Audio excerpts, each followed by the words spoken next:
Hi guys, I'm George Dahl, and welcome to the first episode of Friends of the Journal. This is going to be an ongoing podcast interview series where I talk to interesting guests from people all over the spectrum, friends of mine and people that aren't necessarily known for talking exclusively about movies. Sometimes, like today's guest, they're more interested in politics. I'm speaking today with Bog Beef. He's one half of the Good Old Boys with a Z podcast, which you can find anywhere online. You can also follow him at Stricture on Twitter.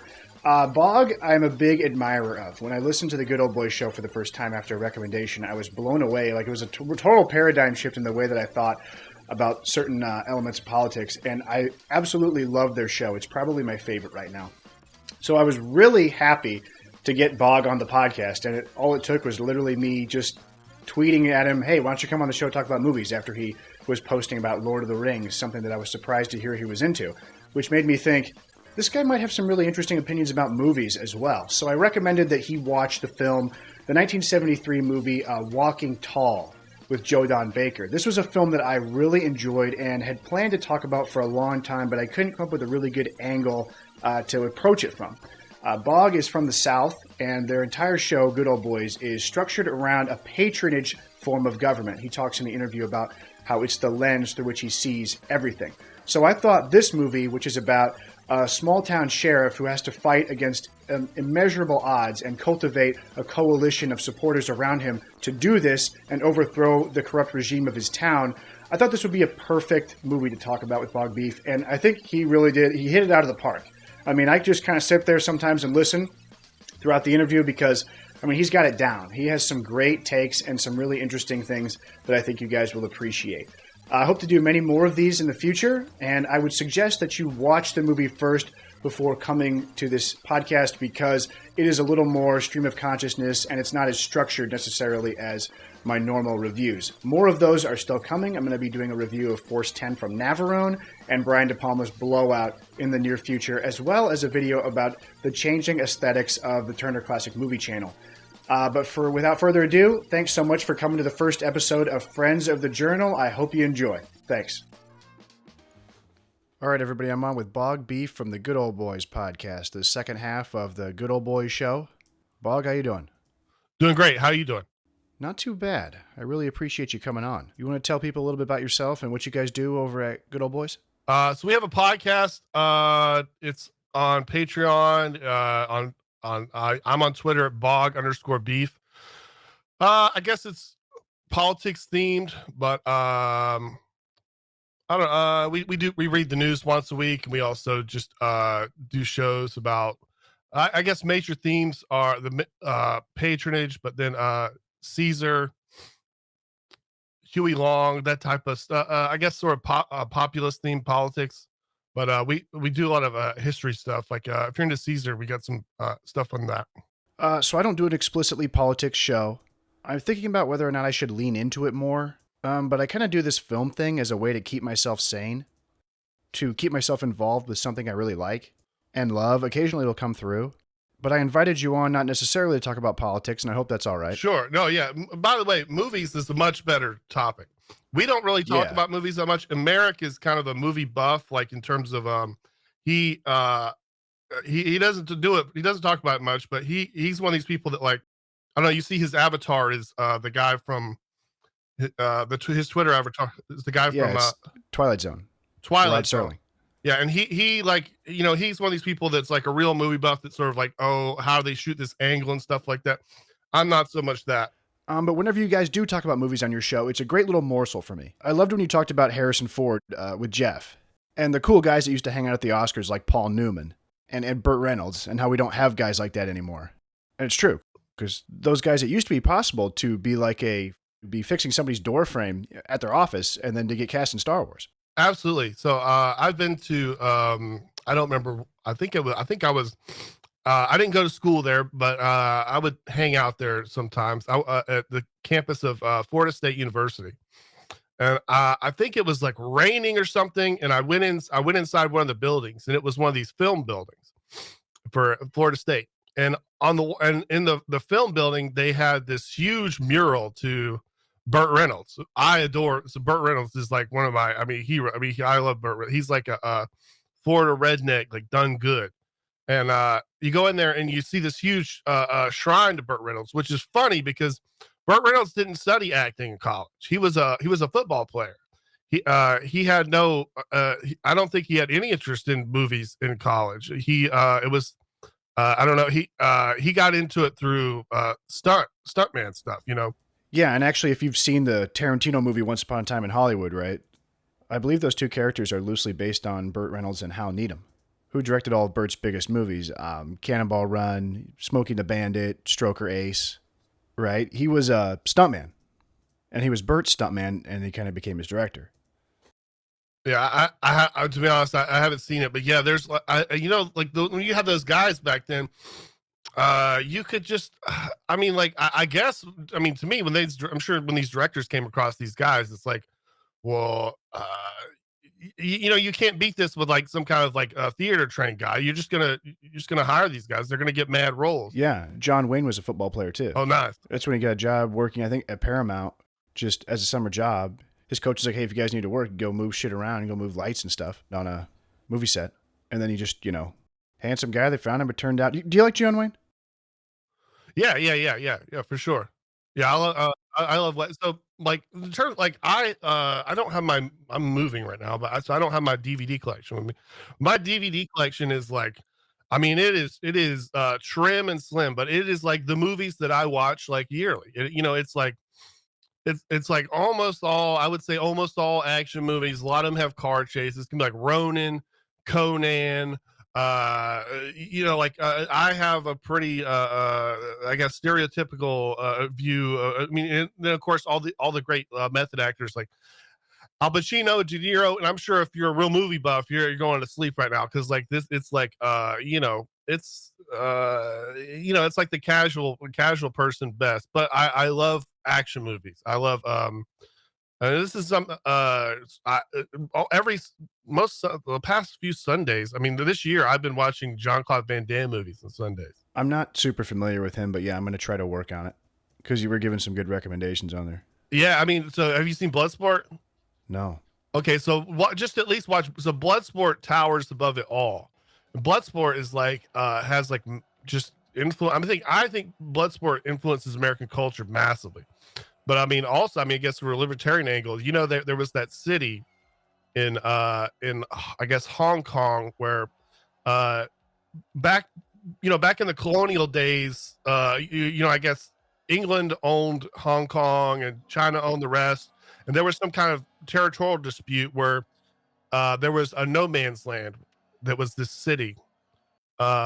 But there was a city that had no ruler, that had no country, and it's a beautiful city. It's been demolished since then by the English, but it was like this is like the only place in the world that was like actual libertarian. There was no government there. I think I found it. The Kowloon Walled City. Yeah, Kowloon Walled City. Yes, I'm sorry, I don't know why. Yeah, I don't know why I had to know that, but yeah, Kowloon Walled City. It looks it's one of the it's gone now, but yeah. All right, I have to check it out for sure. And the reason I asked you on, because I know Mark talks about you on the show, you were like a 6'4" football jock, right? Yeah. In high school? So I was curious when I saw you posting about how much you like Lord of the Rings. And it kind of surprised me, and I thought, I bet this guy has some interesting movie takes. And so I reached out to you. What do you like about Lord of the Rings? So I guess one of the things is that I didn't read the books, but I mean, so it was all new to me. But I've always liked I remember, you know, I don't know if people could believe it or not. So I was forced to play football. Basketball was my sport, but it was one of these schools where they need to fill out people. So you would have to, play football. So you could be another tackling dummy there, but basketball was my sport. But, the, so I was a massive jock, but I did have interest in, I like reading any kind of like these fantasy books, especially that had combat and stuff.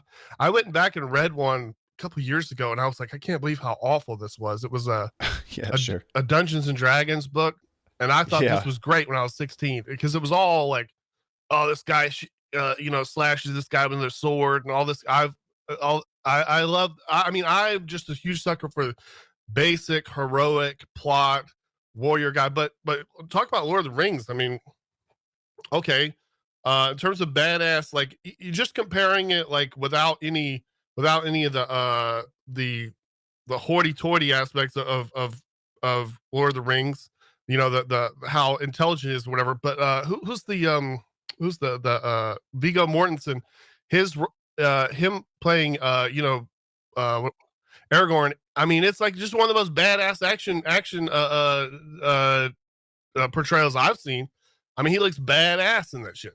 Yeah, he's actually, it's interesting.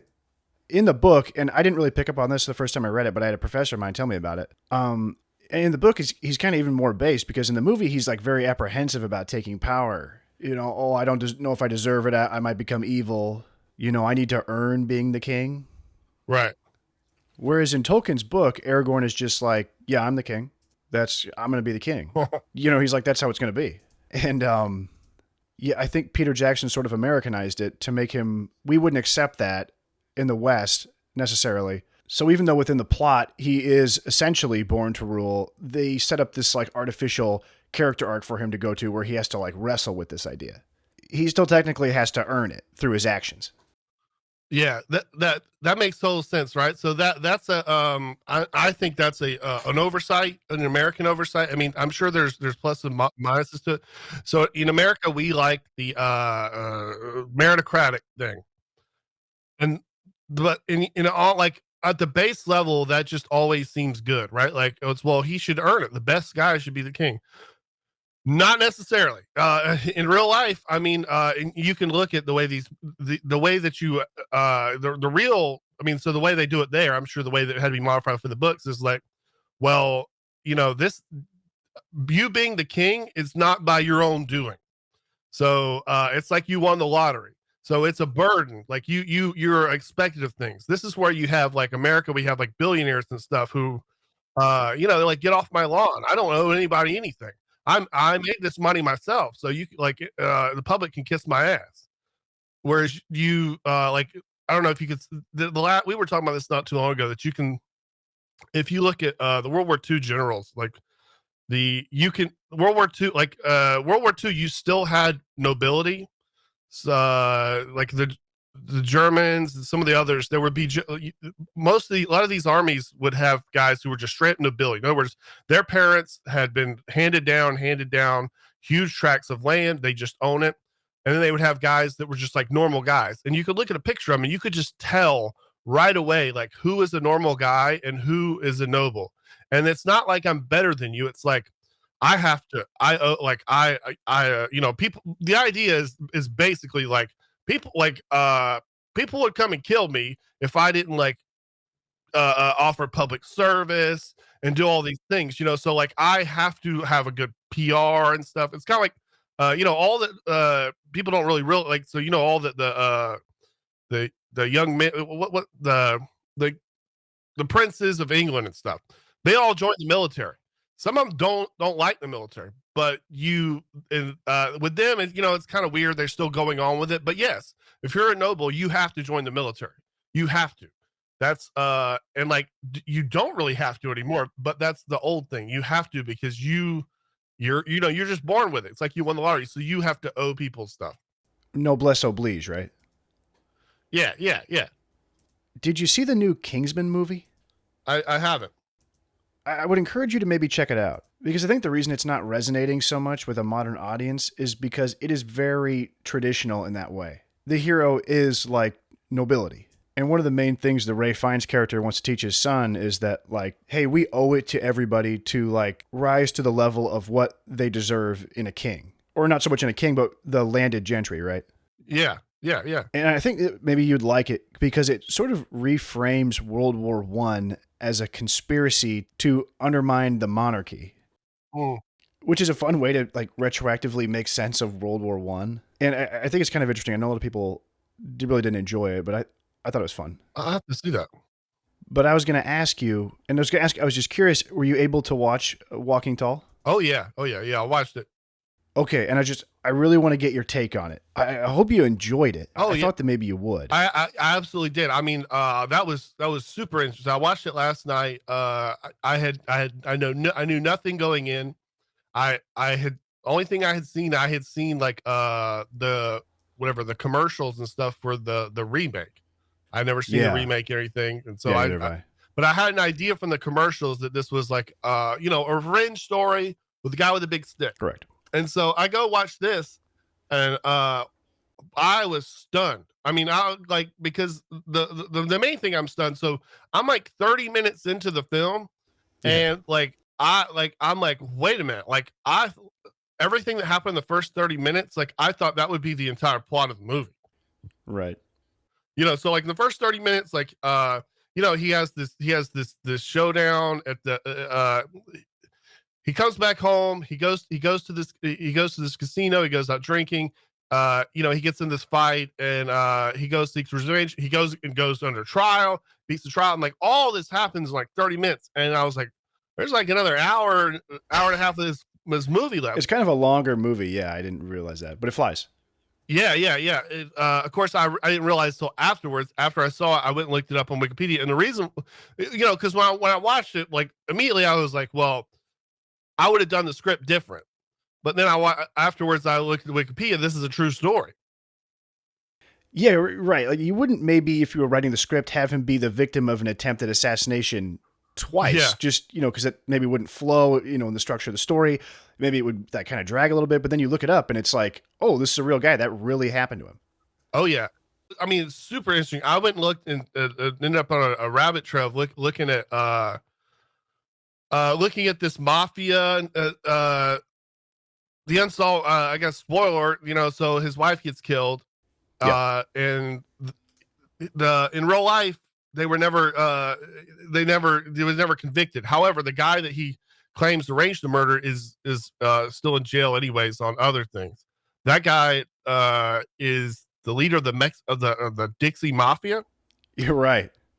A dude who's been I guess he got a life sentence in like 1972, and so he's still alive. He's been in jail for 5 decades, and so it's just like a master criminal has been in jail for 5 decades, who's basically just been in there. His idea was like, well, I'll just do as much as I can to try to make as much money and become a huge warlord, so that like maybe one day I could buy my way out of jail. So and that guy is like a huge mogul still. Wow. I didn't know he was still around. Yeah. Shit, how old is he? He's super old, but I did a tweet about it this morning after I saw it. But yeah, I can't think of his name. But yeah, the Dixie Mafia. And the movie was so great. I mean, so well, I guess the first thing that struck me, because I've been watching a lot of I guess I watched like two movies on every Sunday.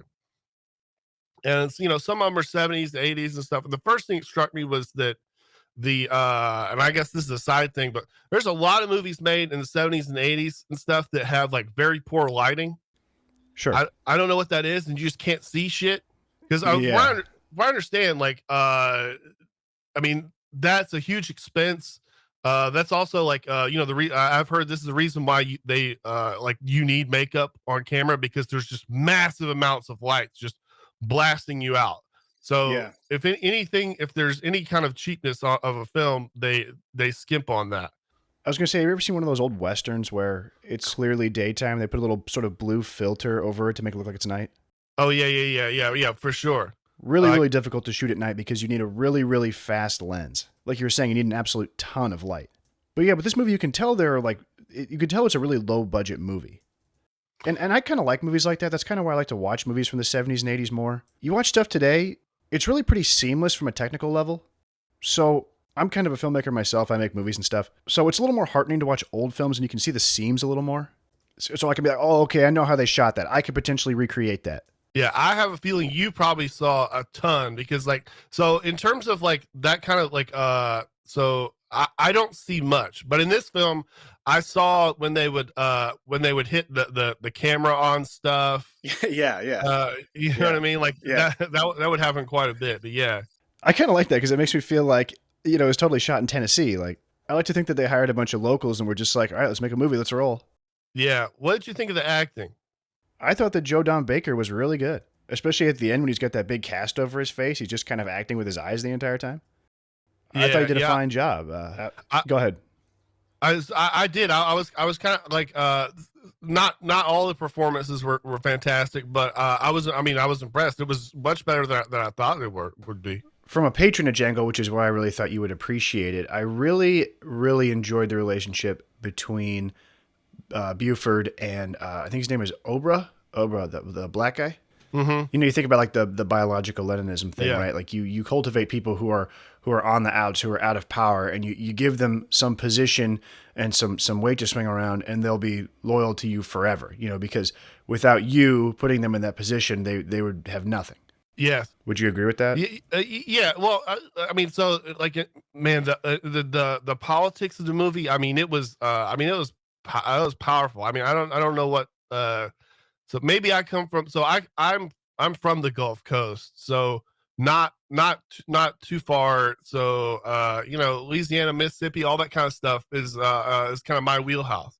I worked in I worked in a nightclub for many years.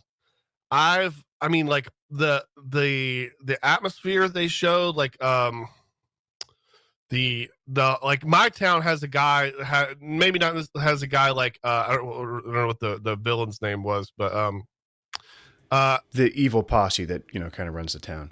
yeah, I mean, so it definitely has that, and that's not. I have a feeling that's not uncommon now. I think it's becoming more uncommon as these things sort of professionalize, and the way that like everything went down at this bar and stuff like that. Well, that's how my town was, and like because when the smaller town, all the vice is sort of concentrated at like the one big bar. The one big bar, like they're always in with the cops because they always hire cops for security.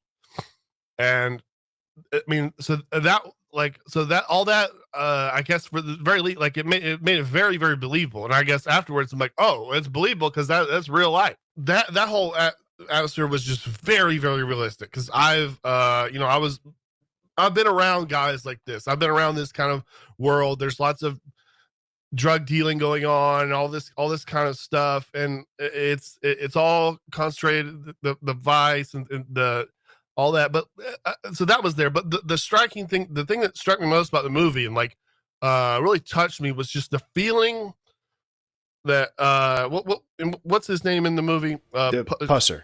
Buford Pusser.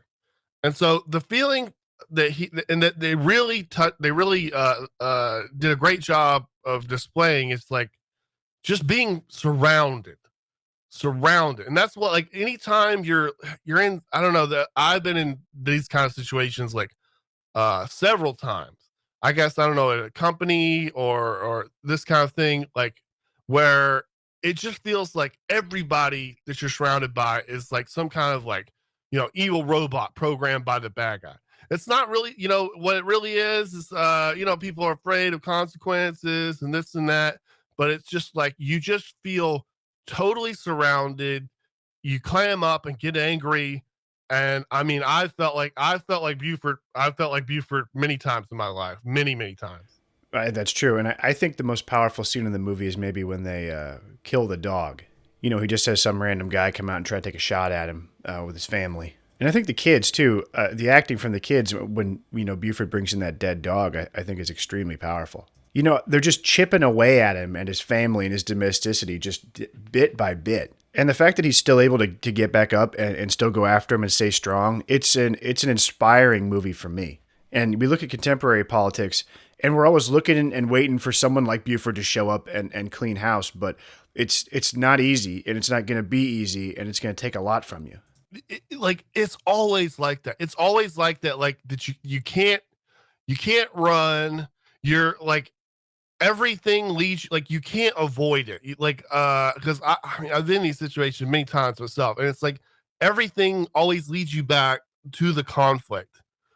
There's nowhere to run. There's no like now that's the thing where the sort of getting together a band of guys and stuff. Well, this does happen in politics. It's basically everybody. You will get everybody that's on the outs of whatever the system is.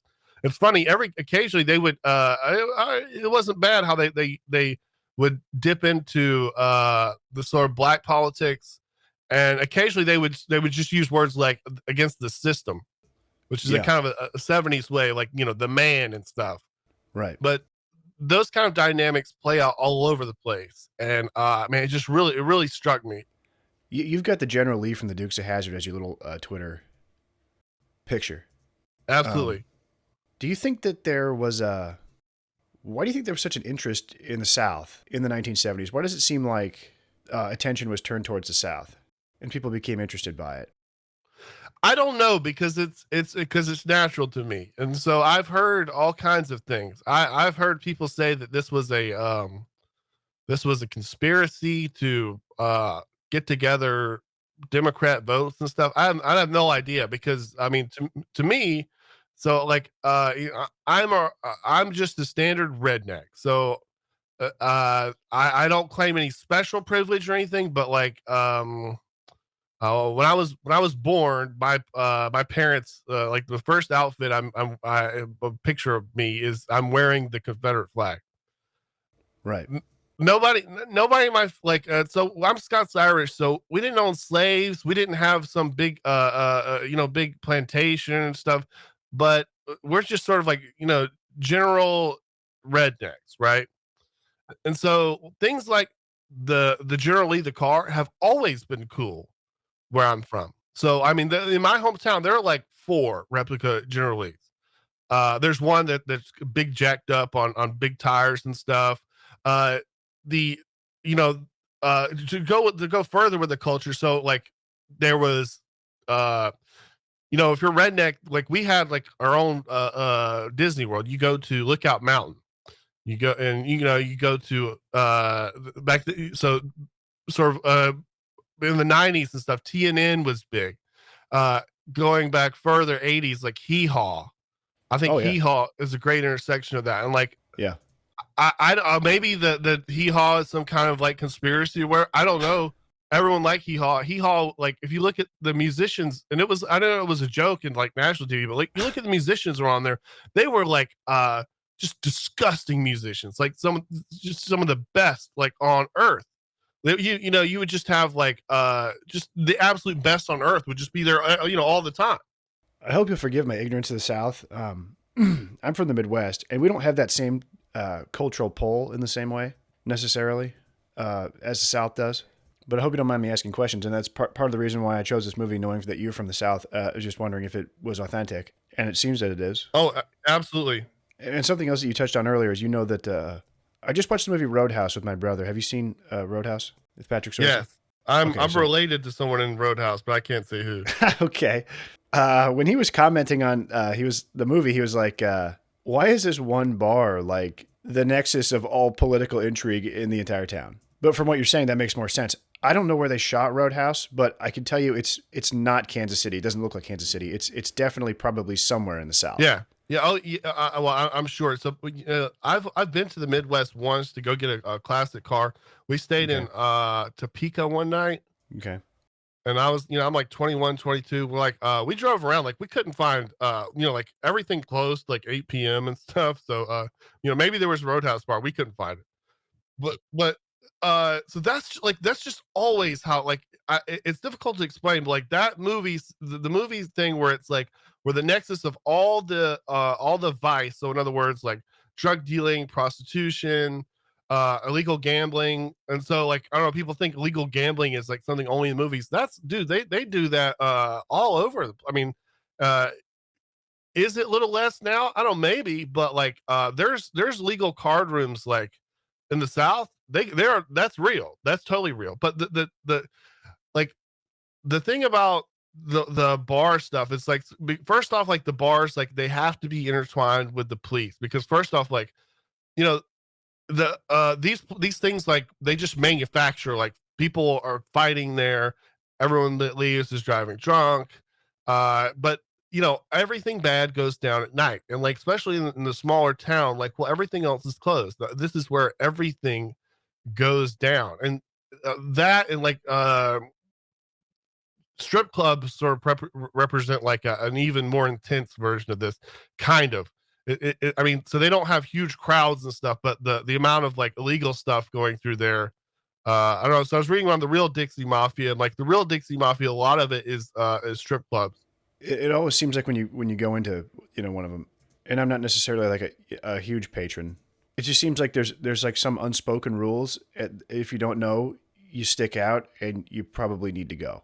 I've maybe been in a strip club like once in my life, and the strip club's funny because like if you're and I was young, and if you're a young guy and you go to a strip club, they look at you like you're just dirt because they know you don't have money.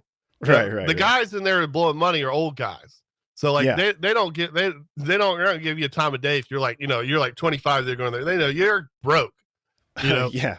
But it's just well, there's the guys that run these things are basically pimps. I don't know if you know how that works. So, you were talking about that on the last show. I really liked that, the idea of the non-aggression pact between the pimps. I thought that was really funny. Yeah. So, I mean, pimping is one of the oldest professions there is. I mean, essentially, it's essentially criminal, like no matter what. I guess you can not break the law, but these people, they just become centers of vice, just by the way that they are. Was Buford Pusser, the real life guy, with you knowing how entrenched this kind of stuff is, or in the movie, was he dumb to try to take this on?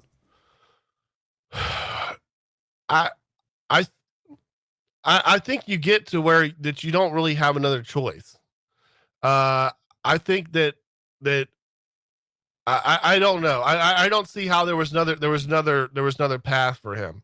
I mean, we've seen this in, I mean, I don't know enough to make an example of this, but this kind of effect was much more in Italy, and I guess now in Mexico.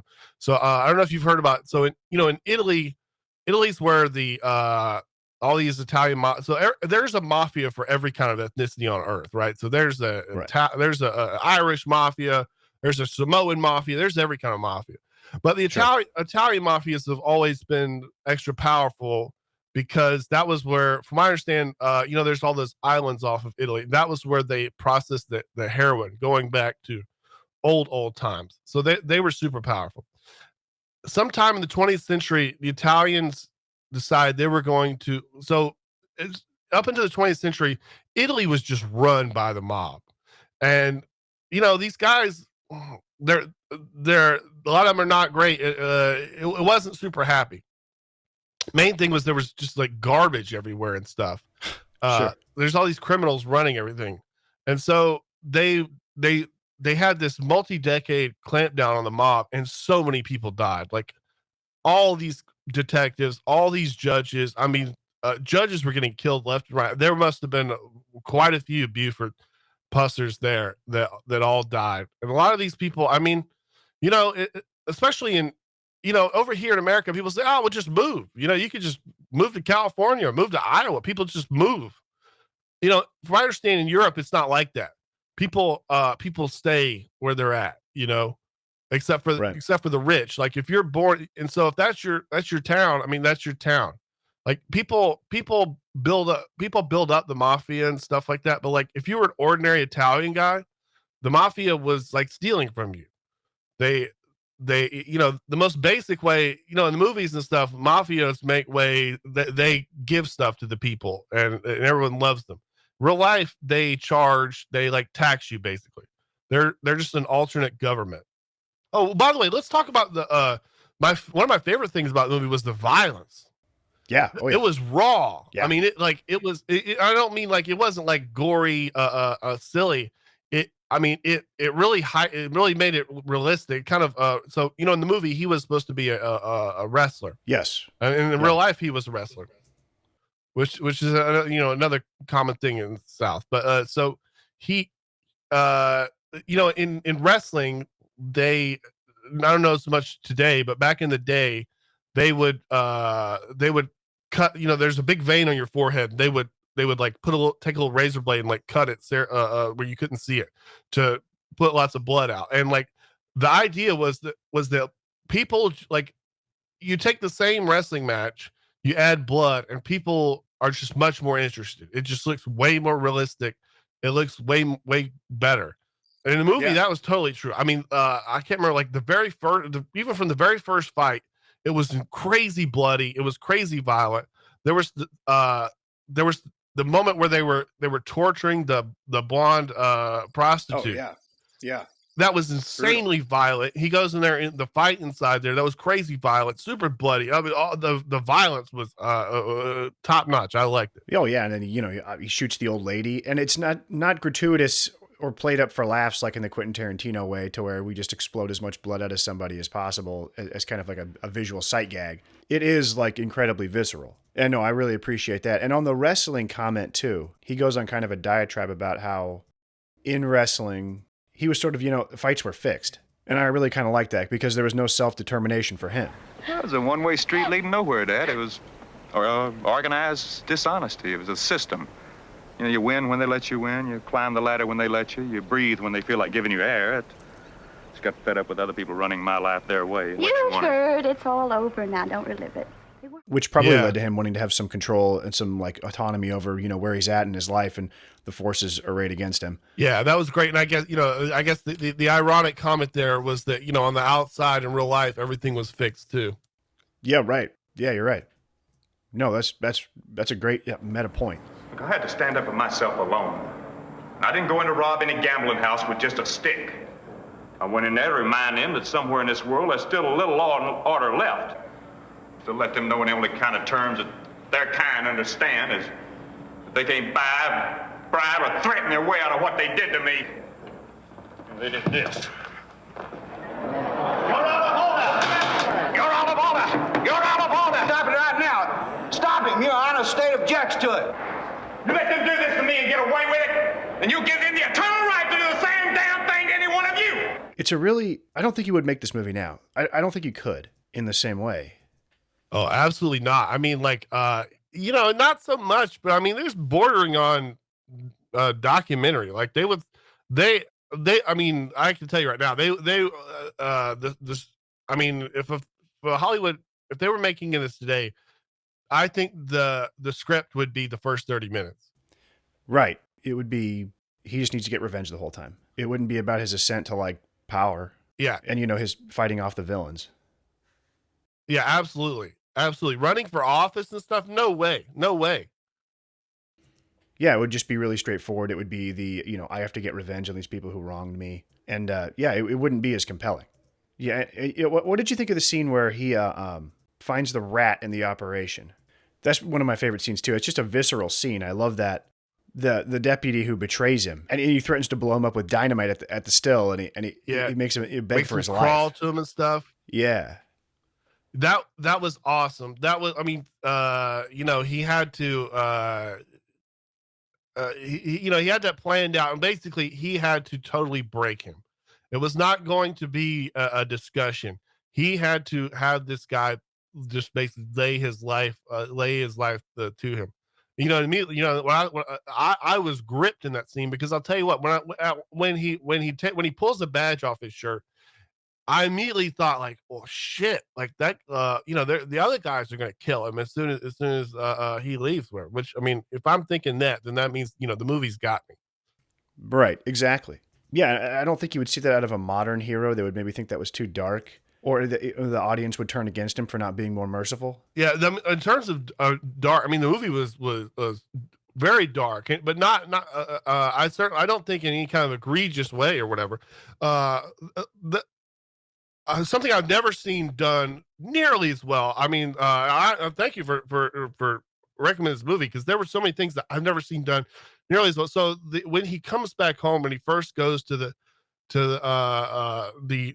casino, it's like, it was a great depiction of sort of being not a nerd, but just not of that world, and just seeing like temptation. Seeing vice, like in general. Yeah. And when his friend, the way I didn't think his friend was acting was doing a good job acting, until the part where he was basically begging him for $50. I sure could use $50 until we get back to town. Come on, don't worry. All right. You're my partner. Yeah. Come on. And you could just see the way, like, a big part of the corruption of that he's dealing with basically is all funded off vice, and so it doesn't really work unless they show you like what vice is, and that they just did a fantastic job. But so in those scenes, you could just sort of like, they would just show, what's the actor's name? Joe Don Baker. Yeah. The best stuff is like in the Vice scenes, they just sort of show him, and you can just see, he's like taking these things in, or when when later on as he's getting angry, like you can just you feel like you're getting angry too. They just he represents like this internal conflict. You can just see it on him. All you got to do is let those who want to pay for the fun do it. I got nothing against a little drink, a little fun. But the law of the land shouldn't be for sale. If you let those people that run those joints have an inch, they'll steal the whole state. It looks like they've already got a leg up on it. Did you read much up on Buford Pusser? He died like 2 years after it. They were going to try to give him the role to play himself in the sequel, but he died in a car wreck. And I know there's kind of a situation where some people in his family, they claim he was murdered, but maybe it was drunk and then he drove off a bridge. Because they said they didn't perform an autopsy on him. That's all. Like, what did you think about, like, so some of the times when he's like sort of, he's drinking, or he's looking at these women, or when he kisses the prostitute and stuff, right? In a modern movie, each of those would have been like a moment where he's gonna like change to a bad guy or something. That wouldn't just be something that a protagonist is allowed to casually partake in. Yeah, normally in a movie you would get that moment where he's tempted by evil. You just give it up and do the easy thing, but they don't have him do that. He's just like an incredibly stalwart guy the entire time. It's like a fake out moment where you think he's going to turn evil. But it turns out he's just absolutely incorruptible. I mean, there's enough about Buford here that you could relate to him. And he's similar to a character in maybe like a Taxi Driver or Drive. He's like an outsider loner arrayed against the system. Are you familiar with this meme? Something like, this is like a literally me character, someone like Patrick Bateman or the Joker. Young, disaffected guys kind of attached to this. But Buford doesn't really qualify as one of those characters because he's just too moral. He's too good. He's an outsider of the system, but he's not a rebel against, society, right? He wants to try to reform society. Yeah. Well, I'll tell you, I can see myself as Buford. Like like I'm this guy, but like the way that he is mortal, the way that things affect, the way he gets angry. Whereas these other characters like Joker and stuff, it's not like, oh God, that really touched me. I feel like maybe I'm the Joker. I don't know. Maybe I don't smoke enough weed, but I think maybe you're not alienated enough by society, and you might have a girlfriend or something. But I was going to ask you, you've said that there were times when you felt like Buford because you felt surrounded, like everybody was against you. How did you make it out of that situation? What did you do? So I was in that situation, a work situation. I basically just like went to war. The people that were above me, I replaced them. And this sounds like super grand, but it's not.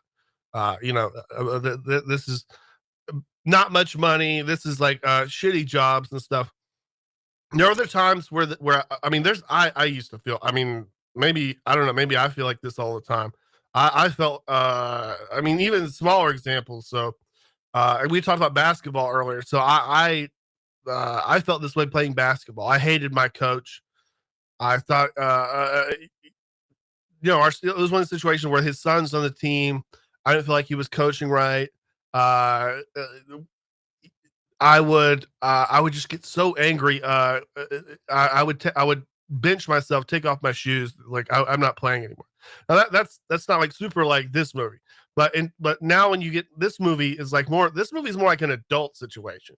Because this movie's like workplace. I don't know, man. There's a lot. You get on content creation and stuff. There are all kinds of cliques. There are all kinds of people that coming after you and stuff. I mean, I felt like this. I don't know. I feel like I don't know. You know the scene where I don't know if there's a particular scene, but it's implied that he doesn't. Okay, his wife doesn't want to have a gun, but it's implied that like he sort of feels like that he's kind of an angry guy, and he maybe shouldn't have a gun, whereas other people shouldn't. Sure. Should. So like I might kind of this way myself. So like on like Twitter and stuff, I don't fight. And like why don't I do that? Is it because I'm above? No, it's because I'm above it. So other people fighting. No, it's because I'm under it. It's like if I was to let myself fight, like it would consume me. I would get super angry. I would think about it all the time. Yeah. So like I just like I give up anytime someone wants to argue with me on Twitter or any of these things like because I would be like I would just get super angry. I would think about it all the time.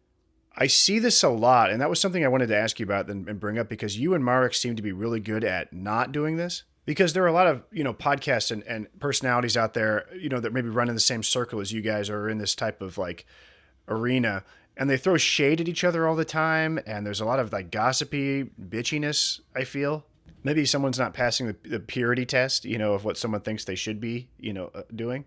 And that's something that I want to stay beyond as well. I want to avoid that as much as possible. Why do you think this happens so much, that there's all this sniping going on and people that had maybe at one point been a guest on someone else's show, now they're just, they're shitting on each other? So one of the more easy ways is that, so I played a lot of poker, online poker. So there was a time, I don't know, it's not worth getting into, but there was a law change. Well, I don't even, online poker was really big, like, I don't know, like 10 years ago or something. Yeah. And I was a winning player. I played a lot. It was a big hobby for me. There was a legal change to where there was just like less people playing. It made it a little bit harder to play. I was good at my levels, but as soon as that law was changed, I knew I was like, if I stick around, I'm not that good. So I know people that still play professionally and stuff. And it's way, way harder. But anyways, so a big part of poker is that like, you kind of have to like accept that so like here's things. So like if you have like more than like 15% of your like total bankroll on the table at any one time, you start getting crazy. You don't make right decisions. So like here's an example. So there are times when like mathematically you need to bluff. Like you need to bluff. But if that's like your rent money, you're start thinking about your rent. Yeah. And so all this teaches you that like you're not really in control of your brain. There's like other factors. And so you can put yourself in a situation where you're not really at your best. Like if you lose a big hand with like half your bankroll, people do this, especially amateurs and stuff. They don't think about this stuff. Like, they go crazy. They lose their mind. Like, of course they do. Anybody would. That's the thing. Like even professionals, like the very best professional players, they have to obey these rules or they'll go on tilt. You must like humble yourself, realize that like you're not as in control of yourself as you think you are. So there's that.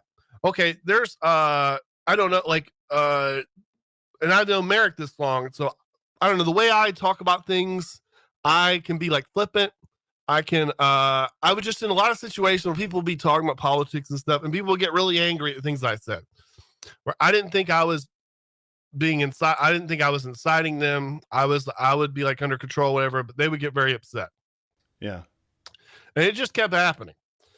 And I have this same problem. Yeah. And I don't know, that taught me a lot. So, when the first happened, like, well, F them. I'm right, they're wrong. But as time goes on, you start. It goes back to the poker thing. Like, okay, you're not always arguing with people about like. You may be arguing about the tax rate or whatever, but that's not really what's going on. And especially you're talking about people at shows and stuff. Well, people feel like if I have a show and I'm arguing with someone with a show and I look stupid, well, then that means my show must not be very good. Whereas to me it's the opposite. I'll lose every debate there is. I give up every time. Because I'm worried about my show. You know, my show is not Bog Beef is a genius. Right. You know, that's not the point of the show. The point of the show is that have a good show. You know, and so it's the kind of thing where like it's like the poker thing where I'm trying to set limits on myself to control myself because I'm no different than anyone else. Because you've seen people that sort of that have vendettas, they act crazy, or like a Twitter beef will like consume them, like become part of their personality, become part of their brand and stuff. Yeah, no. Now, if that's like someone on CNN, if that's someone on like CNN or whatever, then go to war. That's all good for you. If it's someone that's on your level, well, that's crab bucket. Yeah, and you're gonna think about it all the time. Do you know another great podcaster is Jalen Rose? Do you know him? No, I don't. He's an NBA player. He's a fantastic podcaster, and he's a social media. He advises all the NBA rookies on social media use because he is kind of wise in these matters, and he's got a lot of good advice about this kind of stuff. Same kind of thing. Where like Jalen Rose, like so he's like legitimately famous, so he's like on TNT or whatever. He says that like if you just sort of like see people talking shit to you all the time on Twitter, and like he's like a famous millionaire and stuff. He's like, you'll think about it all the time. You'll be going to the bathroom, and he would give a story where he's like, you know, taking a dump, and like he just grabs his phone, and he wants to look people talking shit to him, and it's like stick in the back of your mind. And this is a guy that's like the coolest guy in the world. Yeah, right. So I mean, I don't know. It's just something. You know, we don't have a user's manual. We're kind of like the test subject of the social media thing.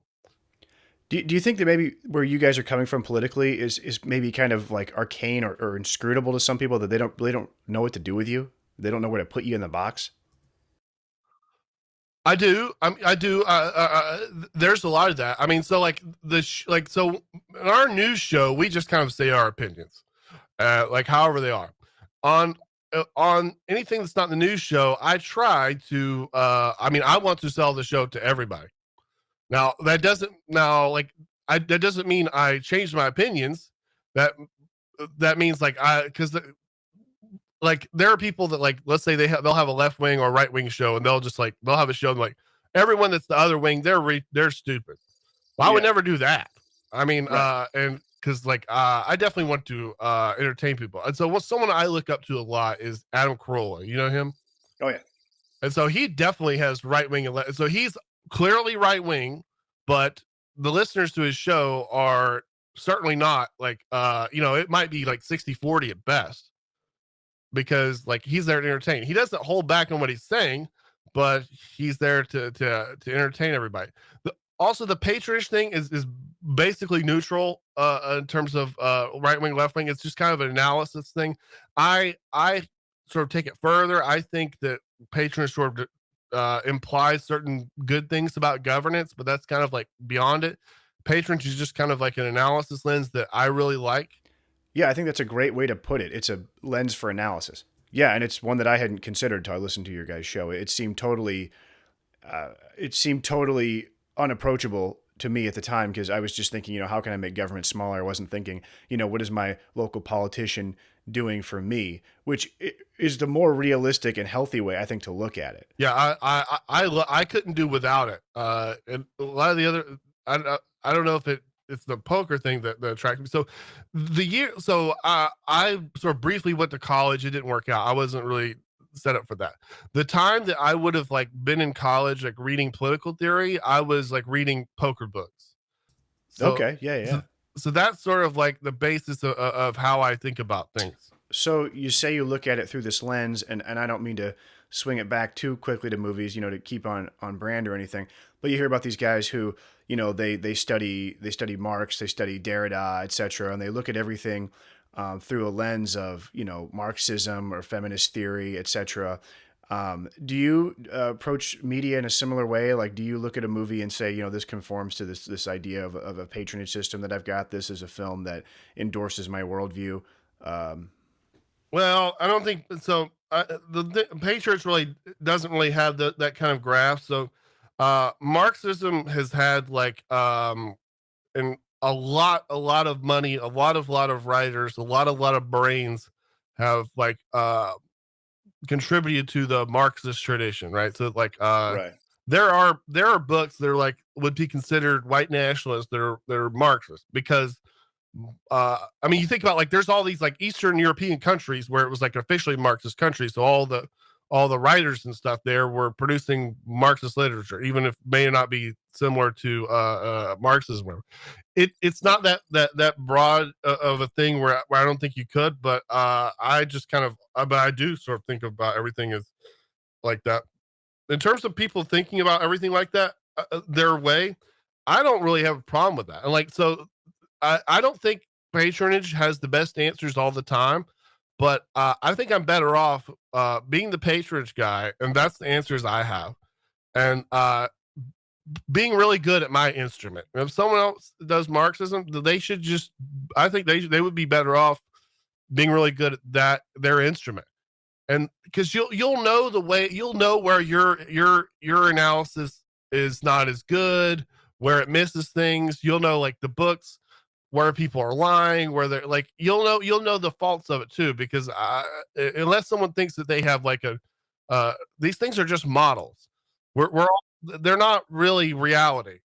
We don't, if we could just understand reality as it exists, we don't really work that way. We have to model reality. We make little shortcuts, and that it's just one of those. It's not perfect.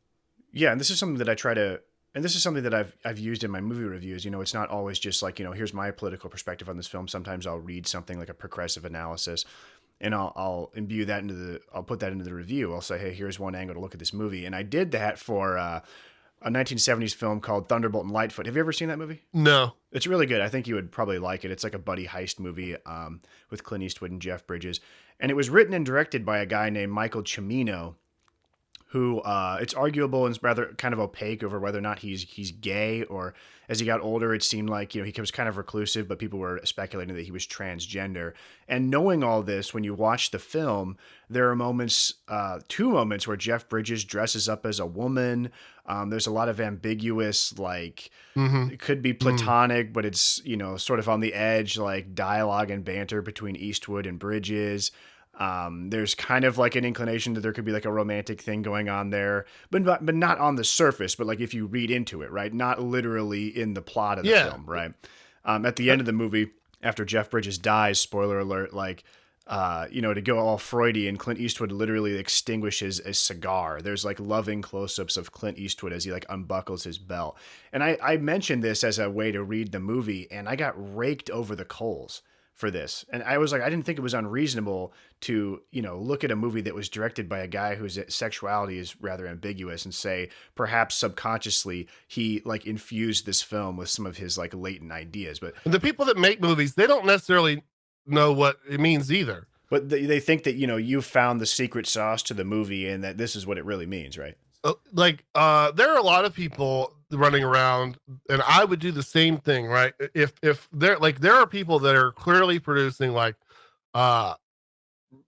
obviously right-wing slanted works of comics, literature, art, or whatever, and they make up for it by being super left-wing on Twitter, and people just are, and it basically works to protect them from basically the recent I guess fashions in art and stuff. And sure, it, and 100%. I don't have I can to me, I look at that and they're trying to protect their art, And this is a practice that used to be, kind of lauded.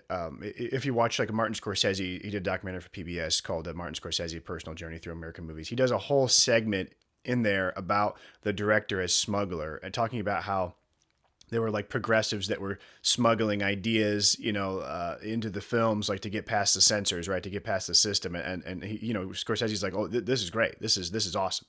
Like this is what makes these movies like worth watching and that makes them like worth looking back at, right? Like a great example of this would be like Don Siegel's Invasion of the Body Snatchers, right? Yeah. People still argue about about that movie. Are the pod people communists coming to take everything over, or is it like the like oppressive conformity of like the 50s, and HUAC, etc. Oh yeah. Have you seen? Do you watch Red Letter Media? All the time. Huge fan. I've been watching. They do. They were talking about the newest Star Trek show. Yeah. And like so. Gene Roddenberry is like not just liberal, like I mean like he would be super liberal. I mean, so yeah, right. And the show was like like idealistic sci-fi stuff, but like the themes they would like analogize things. So like if there was some kind of like liberal issue or whatever, they wouldn't like if the issue was like immigration, the episode wouldn't be about immigration. It would be like, oh, there's the X robots and the Y robots, and they would like never even use the word immigration. It would be like, well, there's a big space object flying in from Nebulon B. It would be heavily analogized. Absolutely. Whereas like they was talking about on the news show, there's no analogy. It's like they just literally are they just talk about immigration, or they just talk about global warming and stuff directly, which is just kind of gross. I think it's pretty obvious. Lots of very, very right-wing people like Star Trek. Oh yeah, 100%, yeah. And the themes were incredibly left-wing. You just had to put a little effort into it to Well, Roddenberry had the cover of like obviously like Star Trek is like the liberal utopia of the future, right? Yeah.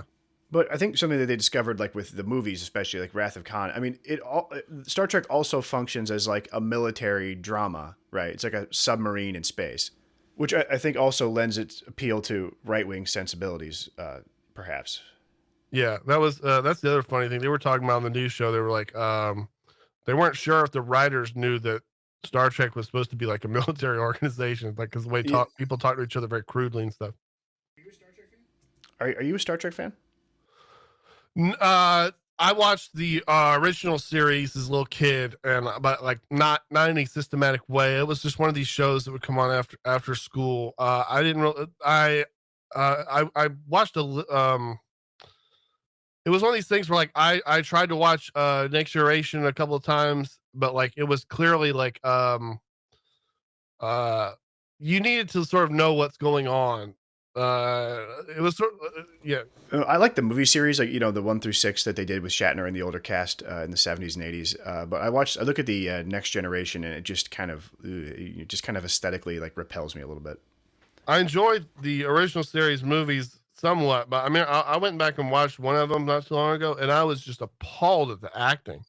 I mean, it was just really bad. I was kind of unbelievable. Right. Because they kind of dragged along the ancillary crew, into the movies like Sulu or whoever, just because they happen to be cast on a show in 1964. They got their shot at the big screen, but they're not necessarily ready for primetime players, right? Yeah. The problem with the movies and stuff is like they would have to be these bigger stories and stuff, but the original series, like I don't even know if it was the original series was just about the interactions between Kirk, Spock, and Bones. I mean, that was just like the whole show. Yeah, right. And that kind of a thing, like the we're aliens with one half of a white face and one half of a black face, are kind of like stand-ins for whatever the socio-political problem of the week was. Yeah. Are you a Star Wars guy? Yeah, I do like Star Wars. I guess let's say not much after the new ones. I like the original series. I like some of the video games that were made back then, like TIE Fighter. I don't know if you ever played that. Yeah. There was a lot of stuff. The original movies, and then like lots of stuff that was made out of the original movies. There was the Thrawn books I enjoyed. Oh yeah, definitely. I remember getting the paperbacks and the audiobooks of those. Those were Those were fun. Oh yeah, I was going to point out too about someone who, you know, doing things for political cover in Hollywood. Gene Roddenberry, that he was a notorious casting couch guy. I mean, he dated like multiple people on the show. I mean, a lot of those Captain Kirk alien, you know, blue women or whatever, I think they had to have a little personal script reading session with Gene to get on that show. Well, Bog, hey, it's been an absolute blast having you on. I don't want to keep you too long. Do you have any other points or things to say about Walking Tall to wrap up? Nope, no. I'm gonna get back to watching Cyborg now. I watched half of that with Jean Claude Van Damme. That was great. Yeah, I gotta get. Do you like old kung fu movie stuff, like old Shaw Brothers stuff, King Boxer from Shang Tsung, stuff like that? Yeah. So when I was growing up, there was I would always go to the video rental store, and all the kung fu movies were like 99 cents a week.